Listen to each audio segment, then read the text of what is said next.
When the Giants come to town, it's bye-bye, baby. How's it going, Ryan? Good. This is Chad and Ben from Torture Cast. Nice to meet you. All right, so they were that up. I know, they were the best interview we've ever had. So I'm going to go ahead and grease the skids and embarrass the heck out of him.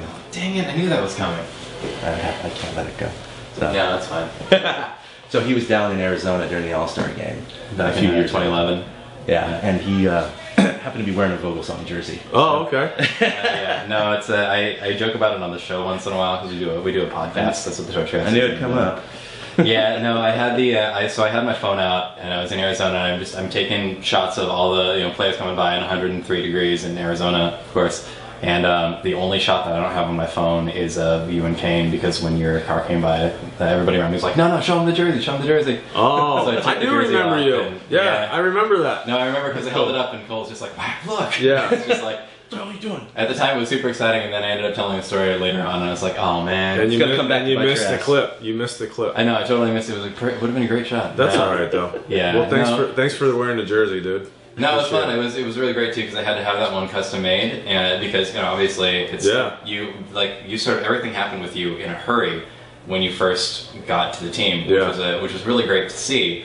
But it also meant that the bigger names were the ones that had the jerseys already set. And so when I got there, I was like, no, I'll make my own. It's fine. I'll wait. It's okay. Just see the letters on. Yeah. And it was great because you know just as well as anybody, Giants fans travel really well. Yeah. And so it was kind of cool. You're walking around Chase Field and you keep running across all these Giants fans because Arizona's not that far from San Francisco. Right. And people are like, oh, you got a Vogelsong jersey on. That's awesome.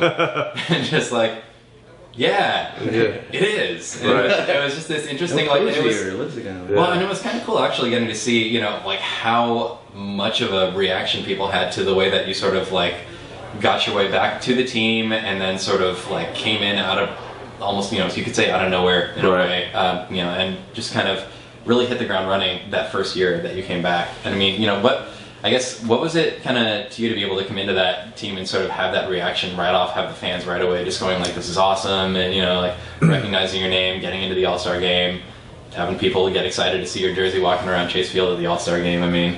Yeah, I mean, everything you just said was what you think about, when you're young and you're saying, I want to be a major league player. That's what you think about, and the way things were going for me, it wasn't anywhere close to that. So it was pretty amazing after everything to have, that happen and all the things that go with it, like you just said. But that being said, the guys were great. I don't think any of that happens without, having such good teammates and them taking me in. And, it's so crazy that how it happened. Barry never gets hurt and he hurts his ankle. It's almost like, the plan just landed in place and things have gone very swimmingly until last year. So, but yeah, just an amazing experience.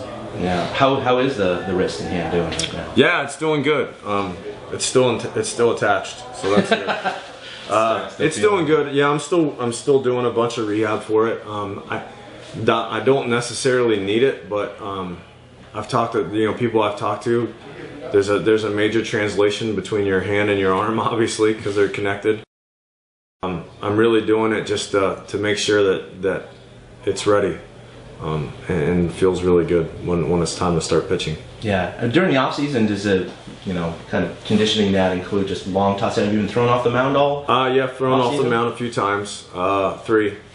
But I mean, a lot of the stuff I'm doing with my hand is like squeezing putty, stuff that you would do. Strengthening the fun just and all that. Yeah. But other than that, it's been pretty different all season for me. But just as far as changing up some of my training stuff and trying to do things a little bit differently. Right. But other than that, I'm feeling good. Diet change, anything like that? I mean, I just curious. always try to eat pretty good. Maybe trying to eat a little bit better than normal. But I've just tried to do a lot more stuff with my flexibility this year. Trying to get my hips flexible and get my rib cage a little more flexible, and really just trying to leave a stone unturned, and make sure I've, crossed all the T's and dotted all the I's when we get started here. If you weren't a pro ball player, what sport would you want to have played professionally? Golf. Yeah, that seems to love- be a consistent thing. I love golf. All you pitchers. I try to play as much as I can, which sometimes isn't a whole lot, and sometimes is a whole lot. But yeah, man, I it's just a game that I'm not very good at sometimes, and it drives me nuts. Kind of like pitching. So yeah, I'm gonna. I love the challenge, you know. We got a buddy who's not here today, but he formed this league called the Mediocre Golf Association. So I'm going to be joining that this year. You get penalized for being too good. Oh, so, mediocre par. You take par and you add 1, and that's mediocre par for everybody across the board. Okay. Yeah, so It's that's really the league I belong in. So Yeah. And so you can still be competitive, but not worry about competing with Tiger Woods. Right. right. There you go. So there's been not many rule changes lately, except for interference rule that's been changed the first to third last year, which affects you guys. Yeah. And I've been asking some of the relievers around here, if you could change one rule in baseball, what would it be?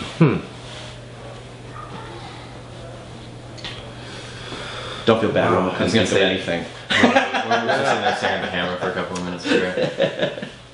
I've never really thought of that. The thing is, I've never really thought about that question.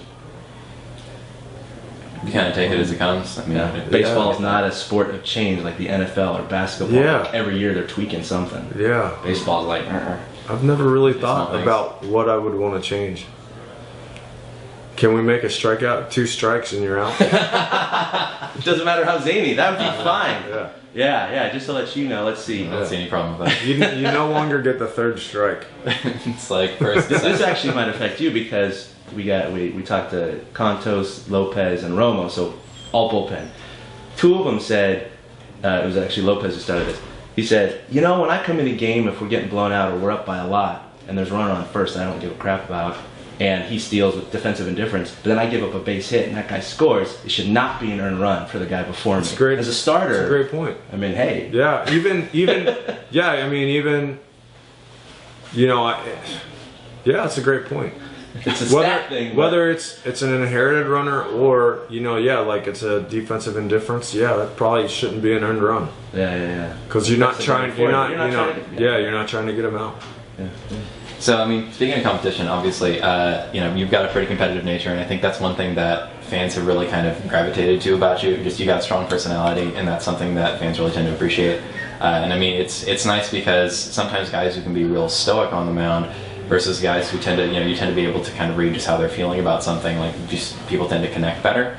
But you've always had a really competitive nature, and that's one of the things that I think has probably gotten you as far as it has, really. But team, I think after last year, I think there's probably a sense that the team's going to be coming back into the season as kind of underdogs within the NL West again. And does that, in a way, kind of get you guys fired up? Does it kind of, is it something that you guys kind of feel like, well, being underdogs is nice again because it's one of those things we like to be able to prove people wrong?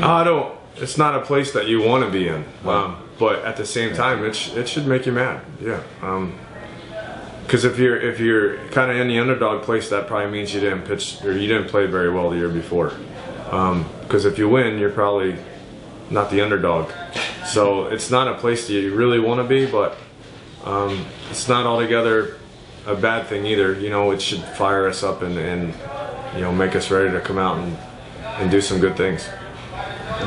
All right. Well, thanks a lot, Ryan. All right, guys. Thanks, Ryan. I appreciate it. No problem. Thanks. The right-hander for the Giants throws. Swing and a miss! And that's it! The Giants are world champions!